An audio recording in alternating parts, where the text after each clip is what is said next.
Yamaha's popular T9.9 high-thrust kicker provides quiet, efficient, reliable power when trolling. It's also a great tool for maintaining boat control when conditions are sloppy.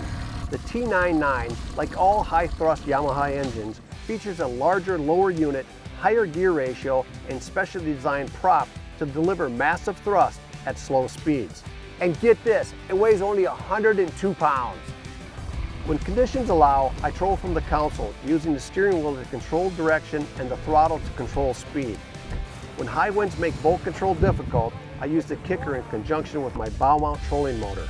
The kicker provides the main speed, but I can tweak it easily using the trolling motor.